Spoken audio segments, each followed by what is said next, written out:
persalinan yang darurat di jalan itu kayaknya sudah berulang-ulang sampai 6 kali kayaknya. Yang itu bayi besar, Bu. Jadi bayi besar itu kan kalau dia lahir di jalan itu pasti risiko perdarahan kan. Sedangkan saat itu ulun kondisi sendiri, jalannya darurat. Akhirnya lahirnya di jalan. Lahir di jalan ditangani seadanya dengan kemampuan seadanya seorang bidan yang cuma tanggung jawabnya normal kan nggak bisa. Akhirnya lahir bayi besar karena jalan bayinya tuh saat itu 4,4 kayaknya. Perdarahan. Jadi saat itu ulun lakukan sebisa mungkin karena tidak bisa kontak sama teman kan. Jadi ditangani alhamdulillah, ulun gerojok kiri kanan penanganannya, pokoknya penanganan apa aja yang bisa dilakukan. Alhamdulillah selamat. Dibawa lagi pakai kelotok Bu, jauh habis itu melewati goa. Dalam hati ulun, loh ini kemana? Habis masuk ke goa itu ke kelotok ketinting itu kayak dipikul gitu karena airnya surut tuh dipikul terus dapatnya tuh di perumahan kayak pondok itu tinggi muncak, lutut ulunnya hampir kena sini saking tingginya melangkahnya. Dalam hati ulun kan apa ini manusia ya kan saat bergejolak itu kayak ada gimana? Rasa takut. Akhirnya ketemu pondok. Nah di situ ibu itu sudah melahirkan anaknya, belum dipotong tali pusat.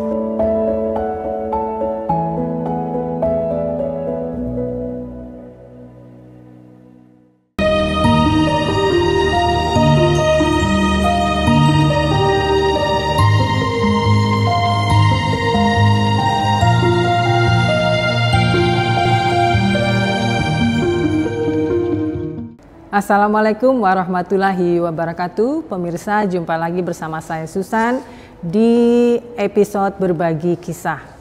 Kali ini kita akan menghadirkan salah satu narasumber yang beliau adalah dengan background tenaga kesehatan.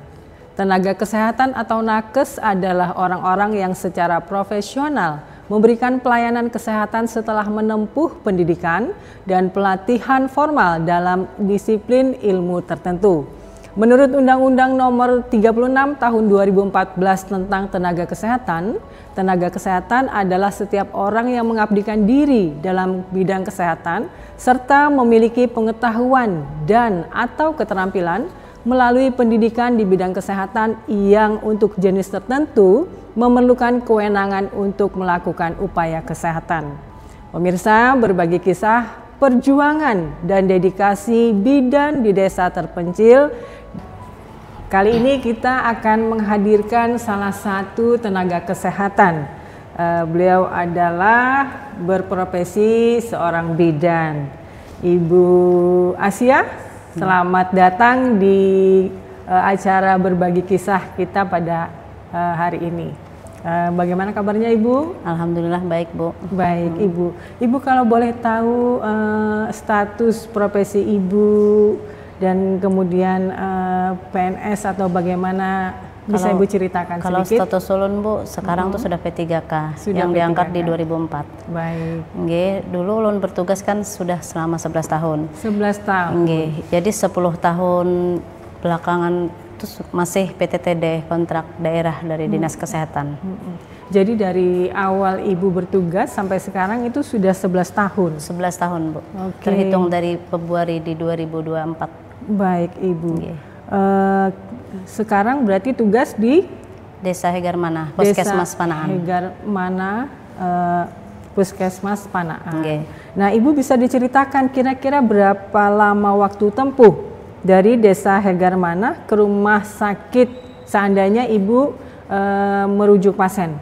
Kalau tergantung cuaca Bu, kalau misalnya cuaca cerah baik biasanya 8 jam jarak tempuh. 8 jam? Kalau misalnya cuacanya lagi kurang baik, hujan, kemungkinan bisa sehari dan bisa 2 hari. Bisa tergantung sehari. Medan dan tergantung cuaca, sangat sulit jalannya Bu.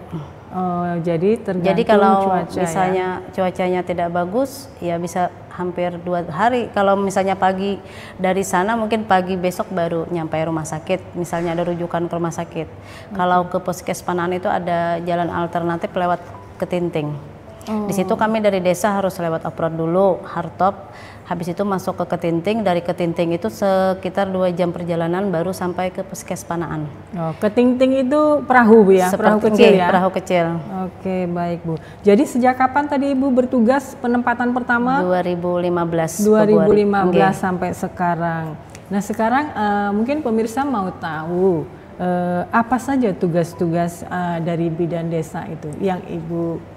Tugas-tugas bidan itu Bu, pelayanan untuk masyarakat, yaitu meliputi dari pemeriksaan ibu hamil, program KB, imunisasi, pelayanan posyandu lansia, posbindu, habis itu pemantauan dan kondisi koordinasi dengan puskes, pencatatan dan pengambilan keputusan tentang rujukan. Oke, yang paling sulit yang mana Ibu? Biasanya proses untuk rujukan. Proses untuk rujukan. Karena di sana kan masyarakat kurang memahami Bu.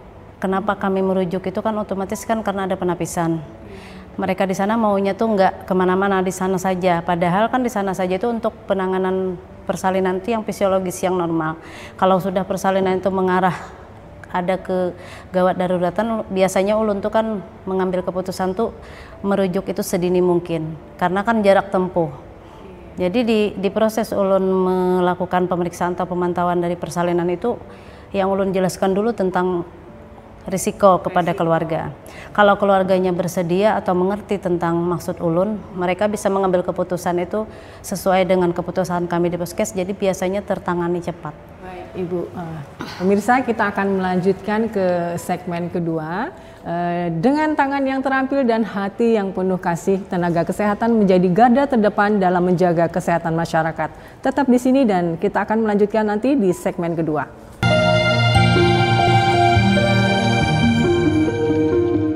Pemirsa, kita kembali lagi di segmen kedua, yaitu tantangan bidan desa terpencil. Ya, pemirsa, ini masih kita akan diskusi dan juga berbincang-bincang, berbagi cerita bersama Ibu Asia. Ibu tadi, Ibu sempat cerita tentang bagaimana kendala dan harus menegakkan SOP, bagaimana penanganan pasien tadi. Nah kemudian bagaimana Ibu menegakkan SOP dan tantangan terhadap tentunya keluarga Bu ya, keputusan keluarga dalam proses persalinan yang biasa Ibu tangani. Biasanya ulun kan melakukan dari penanganan pertama ketemu ibu hamil kan dari K1 murninya ulun sudah memberi arahan, ulun sudah berikan pelayanan kayak harus tahu arti buku pink dari KIA Kesehatan Ibu dan Anak. Nah di situ Bu biasanya pasien itu mengerti, yang tidak mengerti itu keluarganya, itu suaminya. Jadi saat ada kegawat daruratan, saat ulun meminta bahwa si ibu itu harus dirujuk demi penanganan yang lebih lanjut, keputusan keluarga itu yang sangat ulun rasakan sulit. Mereka bilang di sini aja kada apa-apa, orang yang dulu-dulu aja lahir. Kenapa di sini aja? Nah, saat itu ulun merasa kesulitan. Tapi ulun usahakan mereka harus paham SOP, prosedur atau penanganan kami itu khusus yang fisiologis aja. Dan akhirnya sering tuh ulun ambilkan keputusan sendiri Bu. Ulun ambil alih. Tanggung jawabnya semuanya ke ulun karena itu satu-satunya solusi untuk kami di sana Bu. Maksudnya ulun ambil alih itu ulun yang bertanggung jawab sampai mereka pulang kembali ke desa. Karena kan mengerti jalan, keadaan dan keuangan juga sangat berpengaruh di sana. Karena di sana kan desa terpencil, pengalaman atau wawasan juga mereka kurang. Jadi pemahaman mereka juga kurang. Jadi selama ini ulun kesulitannya dulu itu di situ. Tapi sekarang alhamdulillah Bu di tahun ke-9 dan ke-10 sudah berjalan lancar alhamdulillah. Oke, mungkin lambat laun ya bisa diedukasi ya masyarakatnya Bu ya. Terus untuk proses tersebut apa Ibu ada dibantu sama mungkin ada tenaga lain di situ? Kalau yang dari tahun pertama sampai tahun ke-9 itu tidak ada sendiri Bu.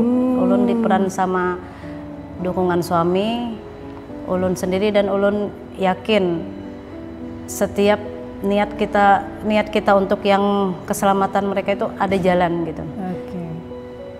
Ya, baik tadi selain tantangan komunikasi terhadap keluarga pasien, kemudian apa lagi tantangan lain Ibu? yang ibu rasakan? Dulu waktu nggak ada sinyal ya Bu, nggak ada listrik, nggak ada sinyal. Di situ untuk menghubungi, mengkoordinasi, konfirmasi ke teman sejawat dari puskesmas itu yang sulit. Kami harus naik ke atas gunung dulu cari sinyal Bu. Dulu ada Telkomsel, ya ini yang di 2015 sampai ke 2019 yang pol tidak ada internet. 2020, 2021 itu sudah mulai ada internet bantuan dari Kominfo Desa kan. Nah di situ mulai agak lumayan dikasihnya. Saat ulun mau melakukan rujukan Buhan Puskes itu Bu sudah tahu. Jadi pernah mereka tuh jemput di pertengahan jalan yang masih bisa akses ambulan. Jadi ulun mengeluarkan dari dalam itu dengan peralatan seadanya kayak oksigen, infus itu sudah pas harus ke ambulan baru dapat pelayanan yang maksimal. Karena kalau dari dalam tuh Bu jalannya itu kalau kita infus tuh macet-macet apa dan ulun sendiri saat itu. Sudah pernah meminta untuk perawat untuk apa sudah disediakan dari dinas tapi perawatnya pernah survei orang dari dulu Batu Licin tapi mereka nggak sanggup Bu karena jauh dari keluarga. Karena jauh. Mungkin alasan mereka juga nggak sanggup lah intinya. Iya, baik Ibu. Pernah Ibu mengalami situasi darurat, misalnya proses persalinan di jalan, bisa Ibu ceritakan? Nah Bu, dulu kan itu persalinan yang darurat di jalan itu kayaknya sudah berulang-ulang sampai 6 kali kayaknya. Yang itu bayi besar Bu. Jadi bayi besar itu kan kalau dia lahir di jalan itu pasti risiko perdarahan kan. Sedangkan saat itu ulun kondisi sendiri, jalannya darurat. Akhirnya lahirnya di jalan. Lahir di jalan ditangani seadanya dengan kemampuan seadanya seorang bidan yang cuma tanggung jawabnya normal kan nggak bisa. Akhirnya lahir bayi besar karena jalan bayinya tuh saat itu 4,4 kilo kayaknya. Nggih, perdarahan. Jadi saat itu ulun lakukan sebisa mungkin karena tidak bisa kontak sama teman kan. Jadi ditangani alhamdulillah ulun gerujuk kiri kanan penanganannya. Pokoknya penanganan apa aja yang bisa dilakukan. Alhamdulillah selamat. Nggih. Iya. Terus ada yang resiko tinggi di usia tua 47 melahirkan gitu lah. Habis itu ada plasenta previa yang jalan apa itu plasentanya menutupi jalan lahir, kelahiran prematur, semua lahirnya di jalan. Baik. Inggih. Tapi alhamdulillah itu nggak sempat ke rumah sakit karena mereka sudah sehat, bawa lagi kembali. Kembali ke desa lagi. Oh, jadi sempat ditangani. Sempat ditangani di jalan. Puskesmas apa di jalan? Nggak sempat karena masih puskesnya masih jauh Bu. Baru seperempat jalan mereka sudah lahiran. Padahal kalau untuk deteksi itu nggak mungkin lahir, tapi mungkin di situ ikut campur Allah lah. Akhirnya mereka lahir dengan selamat, kami kembalikan lagi ke rumah, tapi pemantauan observasi selama 41 hari. Tadi di antara cerita Ibu, yang paling berkesan menurut Ibu dan tantangannya yang luar biasa itu yang mana? Dulu ulun kan pernah masih sendiri, single di 2015 awal kan, di 2015 penempatan akhir. Pertama berarti? Penempatan pertama kan ulun tidak terlalu kenal karena kan ulun di sana kan banyak pelosok. Dijemput dari orang berdua laki-laki kan jam 12 malam. Jadi dengan mengatakan bahwa ada kelahiran, bayinya sudah lahir cuma ibunya darurat katanya. Perjalanan itu ulun kada tahu Bu, perjalanannya kemana. Ulun ikut saat itu hujan, naik motor, cuma bawa peralatan bidan kit, pokoknya peralatan seadanya lah. Habis itu ulun dibawa lagi pakai kelotok Bu, jauh, habis itu melewati goa. Dalam hati ulun, loh ini kemana? Habis masuk ke goa itu ke kelotok ketinting itu kayak dipikul gitu karena airnya surut dipikul terus dapatnya tuh di perumahan kayak pondok itu tinggi muncak, lutut ulunnya hampir kena sini saking tingginya melangkahnya. Dalam hati ulun kan apa ini manusia ya? Kan saat bergejolak itu kayak ada rasa takut. Akhirnya ketemu pondok. Nah di situ ibu itu sudah melahirkan anaknya belum dipotong tali pusat. Plasentanya masih ketinggalan di dalam. Jadi di saat itu ulun lihat plasenta tali pusatnya ini dimasukkan ke kayu. Habis itu ulun ambil tindakan, ulun potong, ulun pasang infus dan darahnya saat itu 60/50. Kunjung tipa di sininya sudah putih. Sudah putih. Dan ulun curiganya mengarah ke kematian ibu kan. Tapi saat itu ulun langsung kepikiran untuk merujuk langsung ke Puskes Panaan, karena daerah situ kan ulun tahu kalau daerah sungai. Iya. Langsung ditandu pakai karung, turun itu ibunya tuh kayak nyungsep berapa kali Bu, karena kan tinggi nih, dibawa pakai karung yang pakai apa itu dibikin sendiri Bu, pakai kayu gitu. Terus sampai ke Puskes Panaan itu ibunya sudah kolap. Habis itu KTP-nya bukan Tabalong, karena dia bukan orang situ, mungkin pelarian kata-kata kabar kan.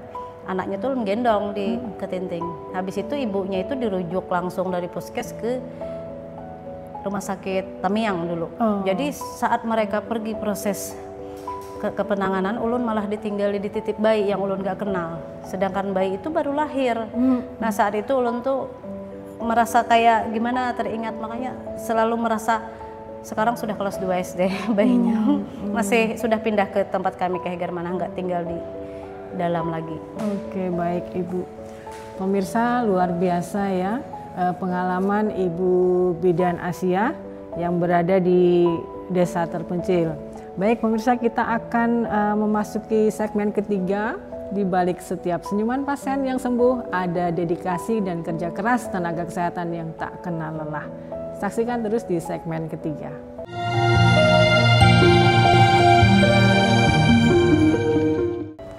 Pemirsa, kembali lagi bersama kami di segmen ketiga, yaitu dedikasi sebagai bidan desa. Kita akan berbincang-bincang lagi bersama Ibu Asia. Ibu, pernahkah Ibu berpikir untuk berhenti sebagai bidan desa atau pindah mencari lokasi yang lebih dekat dengan kota? Dulu pernah Bu, pertengahan ulun bertugas, karena di situ ulun merasa ulun sendiri kan, ada rasa takut, khawatir, ada pokoknya hampir nggak siap melanjutkan. Tapi kan ulun berpikir kayak gini, kalau ulun keluar, ulun pindah, terus yang ganti ulun siapa? Sedangkan di situ kan desa ulun, mama, abah, keluarga, semua suami orang sana. Jadi ulun tetap berusaha semaksimal mungkin tetap bertahan di sana sampai sekarang, insya Allah. Baik Ibu, hebat Ibu ya. Berarti akan selamanya sampai pensiun Ibu akan di sana? Mungkin ini pertanyaan sudah sekali dua kali dari Puskes juga saat pas pengangkatan kemarin, Kak. Pian mau lanjut di sana atau gimana, Kak? Mungkin insya Allah karena sekarang tuh Bu sudah merasa kayak keluarga aja, sudah desa itu. Jadi insya Allah mudah-mudahan dengan izin Allah mungkin nggak kemana-mana sih. Mudah-mudahan. Mungkin karena Ibu artinya mungkin tanah lahir di sana ya Bu ya? Nah, itu bagaimana Ibu sebagai orang yang berkelahiran di sana, kemudian Ibu masuk lagi di dunia keprofesian Ibu, bagaimana Ibu menggambarkan profesi bidan desa di tempat Ibu itu, dan apa harapan dengan profesi Ibu itu di tempat terpencil tersebut? Karena kan pas ulun kembali sebagai profesi ulun bidan, ulun beretikat tuh, berniat tuh sepemahaman ulun di tenaga kesehatan tuh mengangkat derajat kesehatan mereka Bu. Karena ulun tahu dan ulun pun pernah menjadi bagian dari mereka kan. Derajat kesehatan di sana tuh maksud ulun tuh minimnya pengetahuan tentang kesehatan, promosi kesehatan, penanganan kesehatan yang mereka banyak belum mengerti. Jadi ulun nekat, maksudnya semaksimal mungkin bertugas di sana di desa ulun sendiri itu, setidaknya derajat masyarakat di sana tuh terangkat, pemahamannya terangkat, imunisasi anak-anak semua terlaksana, semua program-program yang dari Puskesmas Panaan itu ulun sebagai ujung tombak mereka melaksanakannya. Jadi ulun beretikat minimal KIA kesehatan ibu dan anak terangkat, terjaga martabat segalanya dari kesehatan itu yang mendukung tentang fasilitas kesehatan. Ulun berusaha semaksimal mungkin, ulun berusaha tetap di sana gitu nah. Baik, luar biasa Ibu ya. Kemudian Ibu apa motivasi Ibu menjadi bidan desa di sana? Apakah dari punya pengalaman atau punya teman yang berprofesi bidan, atau bagaimana, apa memang terpanggil untuk menjadi tenaga kesehatan atau bagaimana Ibu? Sebenarnya kalau untuk cita-cita tidak pernah membayangkan Bu jadi bidan, karena kami mempunyai kayak riwayat keluarga yang tidak mampu kan Bu, tidak pernah berpikir untuk kuliah bidan, tidak pernah berpikir jadi perawat atau jadi bidan, jadi tenaga kesehatan. Tapi dulu ada program dari Adaro, Pak Aan Adaro, CS Adaro itu yang memprogramkan kami untuk kuliah dengan perjanjian kerja, kembali ke desa dan harus maksimal mengikuti standar waktu pas kuliah. Saat itu ulun satu-satunya yang mengikuti dari daerah situ, ulun lulus dan akhirnya ulun kembali ke desa. Jadi ulun termotivasi itu dari perjuangan Adaro memberi kesempatan ulun untuk kuliah. Dan akhirnya ulun merasa ulun sangat bersyukur bisa kembali ke desa untuk diri ulun sendiri, untuk keluarga dan orang lain. Bagus. Iya. Kemudian Ibu, apa harapan Ibu terhadap profesi nakes dan juga tempat yang terpencil tersebut? Bagaimana harapan seorang bidan terhadap kedepannya kesehatan yang berada di desa terpencil tersebut? Dari desa tuh harapan ulun tuh dari desa tuh bisa mencetak pembawa nanti.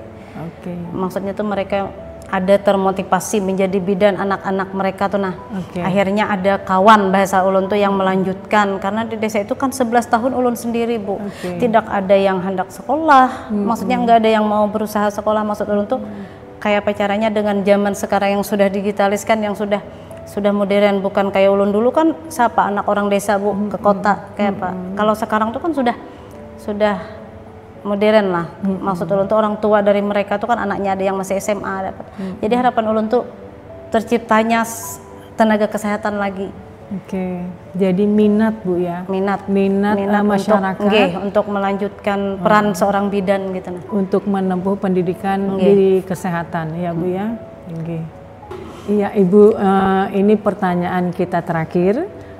Apa harapan Ibu sebagai seorang bidan, profesi seorang bidan ke depannya terhadap tenaga kesehatan kita untuk meningkatkan yang Ibu maksud tadi derajat tingkat kesehatan di desa terpencil? Apakah Ibu menginginkan sebuah rumah sakit di sana atau ingin menciptakan atau membantu atau mengedukasi masyarakat untuk berminat sekolah berpendidikan di tenaga kesehatan atau bagaimana Ibu? Harapan ulun tuh untuk kedepannya minimal di desa kami itu bisa bukan puskesdes lagi Bu, misalnya jadi posto, karena masyarakat di sana lumayan banyak, karena kan tercover dari desa Dambung Bu. Hegar itu kan di tengah, Dambung kiri kanan Bu. Jadi biasanya Dambung itu untuk ke fasilitas kesehatannya ke puskesdes ulun lebih dekat dari puskesdes Misem. Jadi harapan ulun kalau menjadi posto kan nambah ada perawatnya. Kalau sekarang ada Bu satu perawat, sudah setahun terakhir ini sudah ada perawat Siti Rahimah yang mendampingi ulun di puskesdes. Kebetulan dia orang sana juga, lulusan dari Jogja tahun 2023. Jadi dia sudah juga nurse juga, cuma dia kan masih statusnya masih BOK dari puskesmas.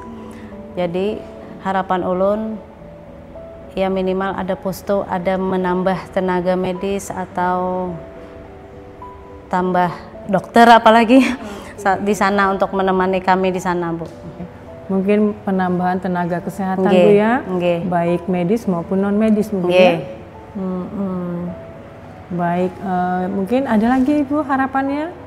Apakah mungkin Ibu minta bantuan unit untuk membantu persalinan sewaktu-waktu? Mengusulkan untuk ambulan desa ya. Ambulan desa. Tapi itu penuh untuk ke desa katanya, untuk diperani oleh desa. Mungkin ada koordinasi dengan sudah desa? Koordinasi, mungkin katanya keterbatasan masih anggaran, jadi belum bisa terpenuhi. Baik Ibu. Mungkin dari harapan ulun ya mungkin lebih ke transportasi kami, kayak bisa minta kayak motor yang agak lebih, misalnya KLX untuk memfasilitasi pelayanan, kunjungan-kunjungan rumah untuk home visit. Biasanya ulun kan home bisa care termasuk home visit, biasanya daerahnya sudah dijangkau Bu. Seandainya kan kayak ada bantuan kayak kendaraan yang lebih kayak trail apa, mungkin lebih mudah terjangkaunya. Jadi ini kita pemirsa, mungkin siapa tahu ada yang mendengar dari Dinas Kesehatan, harapan Ibu Asiah untuk meningkatkan lebih pelayanan kesehatan yang lebih prima tentunya Ibu ya, demi kesehatan masyarakat yang berada di desa terpencil tersebut. Begitu Ibu ya? Nggih. Baik, ini tadi motivasi tadi adalah harapan dan motivasi adalah bincang-bincang kita terakhir Ibu. Itu tadi perbincangan kita dengan Ibu Asia. Terima kasih Ibu telah berkenan hadir di Berbagi Kisah. Tenaga kesehatan adalah pahlawan tak dikenal yang bekerja di balik layar. Benar Ibu? Baik, memberikan harapan dan kesembuhan bagi mereka yang membutuhkan, dan di setiap langkah kecil yang diambil, tenaga kesehatan membawa perubahan besar bagi kehidupan seseorang. Baik Ibu, terima kasih sudah berhadir di sini dan meluangkan waktunya. Selalu sehat untuk Ibu dan keluarga. Amin. Ya, terima kasih pemirsa. Assalamualaikum warahmatullahi wabarakatuh.